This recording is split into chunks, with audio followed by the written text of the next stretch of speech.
एक मध्ये असं चित्र आलं होतं की तुम्ही जेव्हा परत निघालात हळूहळू आंदोलनाला मिळणारा जनसमर्थन कमी होत चाललंय मनोज जरांगेंचं, असं काही होतंय का? हळूहळू तुमची गर्दी कार्यकर्ते थोडेसे कमी व्हायला लागलेत, असं काही होतंय का?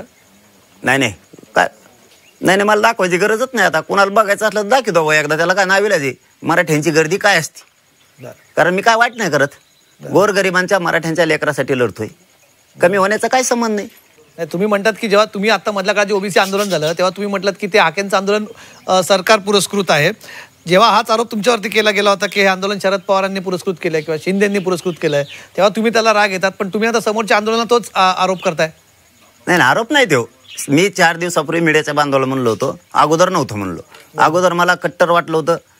4 दिवसापूर्वी जशी मला माहिती मिळाली की ते सरकारी आंदोलन आहे, भुजबळने बसवलंय, त्याला पडेल सडेल सगळ्या समजा पडलेल्या ह्या त्या सगळ्यांचा मिळून पाठिंबा आहे राज्यातल्या, हे आम्हाला माहिती झालं. त्यावेळेस आम्ही सांगितलं होतं आहे ते छगन भुजबळनंच बसवलेलं आहे. आधी आम्हाला ते कट्टरताच वाटली होती आणि त्यांना विरोध असण्याचं काही कारण नाही, त्यांना अधिकार आहे. पण आमचं काय सिद्ध करून दाखवलंय असं आमचं म्हणणं आहे. कोणी बसवलंय आमचं? तुमच्या घरावरती नुकतीच एक बातमी होती काय पाळत एक ड्रोनने तुमच्यावरती पाळत ठेवली जाते काय, त्याच्याबद्दल तुम्ही तक्रार केली आहे, तुमच्या Z+ची पण मागणी होते काय, तुमचा काय आरोप आहे, तुमचा कोणावरती शंका आहे, कोण करत असावं?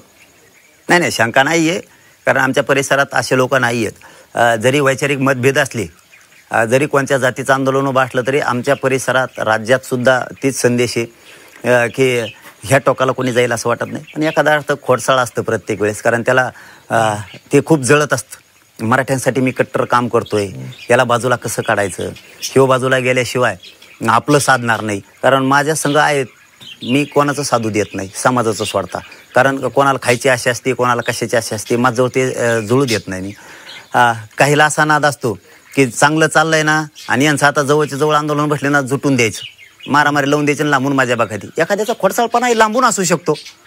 तुम्हाला पुन्हा एकदा दादा सांगतो की मी कधीच ओबीसीच्या नेत्याला धनगर बांधवांच्या नेत्याला विरोधक मानलेला नाही ना आयुष्यात मानणार नाही. करता करविता तो नाशिकचा छगन भुजबळ, कारण मुकादम ते हवे, हे मुकादम सगळं घडून आणतो जातीयवाद.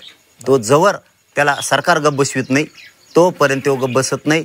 आणि त्याला जातीवाद जाती दंगली घडूनच आणायच्यात हे त्याचं स्वप्न आहे, पहिल्यापासूनच आहे. त्याच्या पुढे आयुष्यात त्याने तेच केलेलं आहे. पण आम्ही गावखेड्यात आम्हाला एकमेकाच्या सुखादुखात राहायचंय, एकमेकाच्या बांधावर बसायचंय, एकमेकाला तांब्या भरून पाणी द्यायचंय. शेवटी गावात आलेलं दुःख एकमेकाला आम्हाला बघायचंय, एकमेकाच्या मदतीला जायचंय, आम्हाला एकमेकाच्या लग्नात जायचंय, एकमेकाच्या सुखादुःखात उभं राहायचंय. त्याच्यामुळे आम्ही वादच नाही होऊ देणार, हे याच्यावर ठाम येतात. मराठ्यांना आव्हान केलंय, अजिबात ओबीसीच्या अंगावरती आपण जायचं नाही. आपला रस्ता आहे आरक्षणाचा आणि ती आपण लावून धरायचा. पाटील तुम्ही आता ठामपणे सांगू शकाल का, कारण मधल्या काळात आम्ही बघितलं काही घटना घडल्या, दगडफेकीच्या घटना घडल्या, या सगळ्या गाडी अडवण्याचे प्रकार काही तिथे घडले, तुम्ही आता दौऱ्याला जाताय, हा सगळा दौरा शांततेत पार होईल, कुठेही महाराष्ट्राची सामाजिक सलोखा, गाव पातळीवरचा सामाजिक सलोखा हा बिघडणार नाही, किमान मनोज जरांगे पाटील याला होऊ देणार नाही, असं तुम्ही आज झी24 तासच्या माध्यमातून ठामपणे सांगू शकाल का? झी24 तासच्या माध्यमातून जाहीरपणाने सांगतो, नावच शांतता परिवर्तन आम्ही रॅली दिली. मराठा आरक्षण शांतता, मराठा आरक्षण जनजागृती रॅली. हे शांतताच आहे, यांनी सगळं बिघडलंय खातं येवल्यावाल्यानं, म्हणून हे शांततेतच ठेवलंय आम्ही. हे शांतता राहिली पाहिजे, कायदा सुव्यवस्था बिघडली नाही पाहिजे. आपल्या ओबीसी बांधवात, आपल्या मराठा बांधवात, गोरगरिबात वाद निर्माण नाही झाले पाहिजेत. हे राजकारणी लोक आहेत, यांना राजकारणाच्या खुर्चीशिवाय काहीच कळत नाही. मग ते आमचे बी असू द्या, आमचे सुद्धा तसले ते, त्यांना खुर्चीशिवाय जाती फेतीचं देणं घेणंच नाही आमच्या याला, आणि त्यांच्या याला सुद्धा जातीचं देणं घेणंच नाही. गोरगरिबांचं यांना खुर्ची पाहिजे, यांना फक्त दोन्हीत वाद लावून द्यायची, खुर्ची घ्यायची, एवढंच यांचं पण आहे. कारण स्टेटमेंट सुद्धा तसे आहेत की आमचा अमुक पारडा, आमचा तमुक पारडा, हे आंदोलनकर्त्याचं काम नसतं.